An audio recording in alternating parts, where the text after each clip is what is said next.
नमस्कार, आदाब, प्रणाम।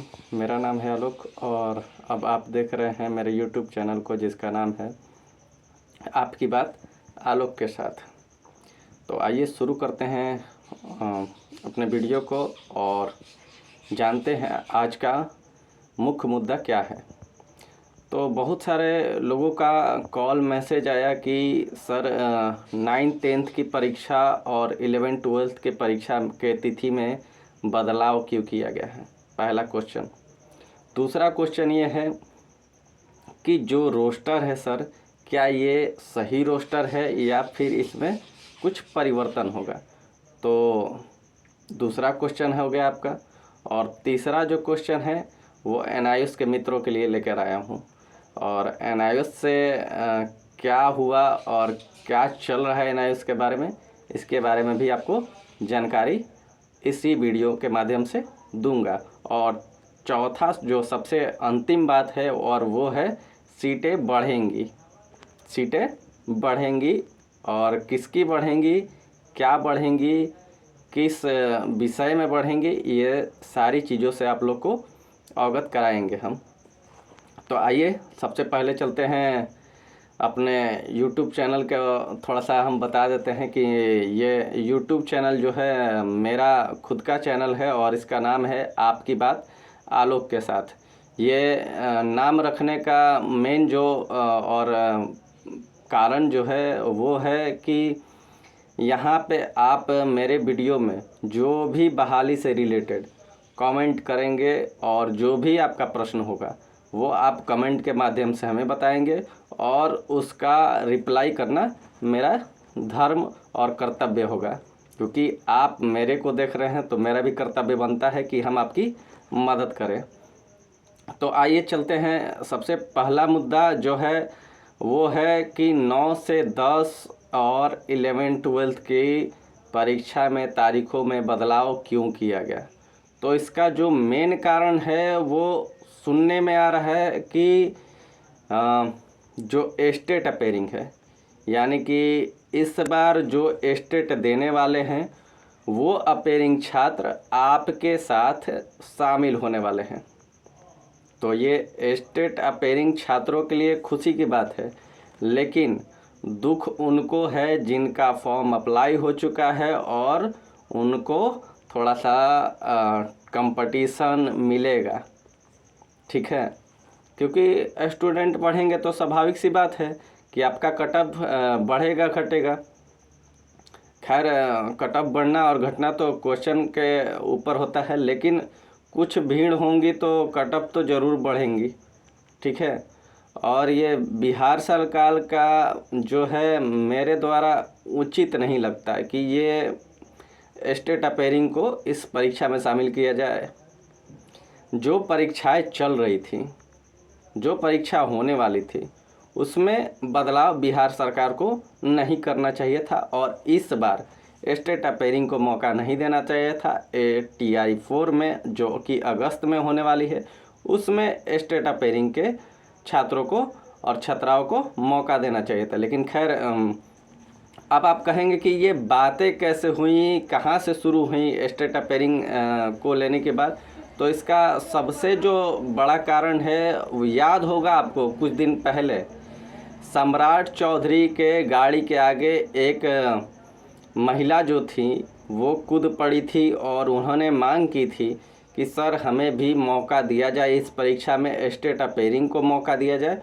और इसी के दबाव में आकर ये बिहार सरकार ने फैसला लिया कि स्टेट अपेयरिंग को भी मौका दिया जाए। खैर देखना दिलचस्प होगा कि स्टेट अपेयरिंग को मौका मिलता है इस बार या नहीं मिलता है, लेकिन जो संभावित कारण है उसी के कारण ये परीक्षा में देरी हो रही है, क्योंकि स्टेट अपेयरिंग को मौका देना है।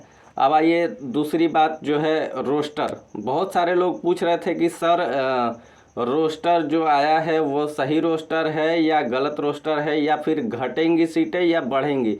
तो देखिए सबसे पहला बात है कि रोस्टर में जो आपको सीटें दिखाई गई हैं वो सीटें वास्तविक नहीं हैं और वो सीटें घटेंगी किसी कैटेगरी में और किसी कैटेगरी में बढ़ेंगी। ऐसा क्यों है और क्या कारण है जो सीटें घटेंगी और बढ़ेंगी? तो इसका कारण एक है, वो है जो ये सीटें थीं, जो आपके रोस्टर में सीटें आई हैं, ये 75% आरक्षण के साथ आपको सीटें मिली हैं।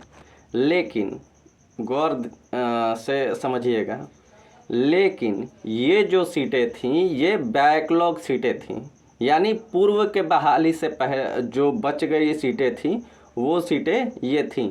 तो इसमें पूर्व की जो सीटें हैं उसमें आप नई आरक्षण नीति को लागू नहीं कर सकते।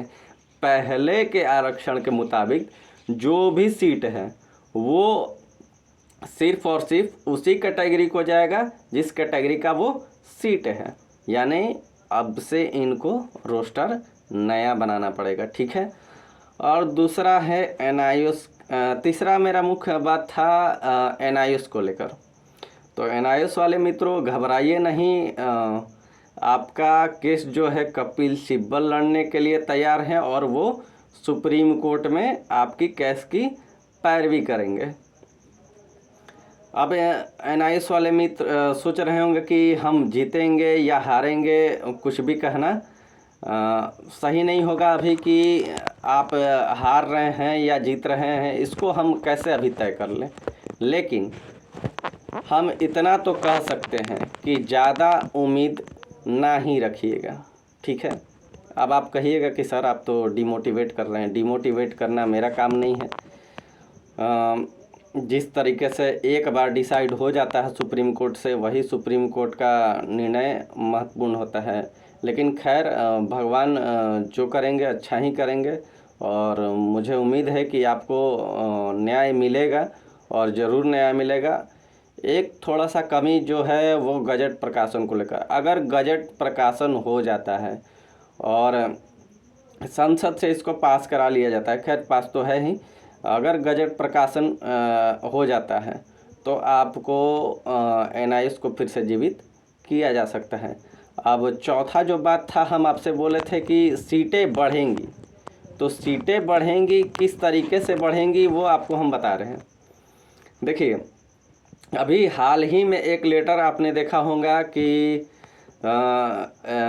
अब से मतलब इस साल से 2024 से अप्रैल में जो भी 11th और 12th की छात्र छात्राएं होंगे उनका एडमिशन अब कॉलेज में नहीं होगा, उनका एडमिशन कहाँ होगा? हाई स्कूल में। तो 11th 12th और 11th 12th के जो छात्र आएंगे उनको शिक्षक भी चाहिए पढ़ाने के लिए। तो छात्र बढ़ेंगे, कॉलेज से जैसे ही नामांकन नहीं होगा कॉलेज में तो छात्र बढ़ेंगे, और छात्र अगर बढ़ते हैं तो जाहिर सी बात है कि सीटें भी बढ़ेंगी और आपकी बहाली भी अब ज़्यादा आएंगी 11th 12th में, ठीक है। और अगर इस बार से निर्णय तो इसी बार किया गया है कि इसी बार से एडमिशन नहीं लेना है कॉलेज में, और इस बार जो है हाई स्कूल में सबको एडमिशन लेना है। अगर ये बातें हो जाती हैं, अगर हाई स्कूल में एडमिशन शुरू हो जाता है 11th 12th का, तो यकीन मानिए अगस्त में एक अच्छा खासा सीट आपको देखने को मिलेगा और वो सीटें काफ़ी होंगी आपके लिए हर विषय में।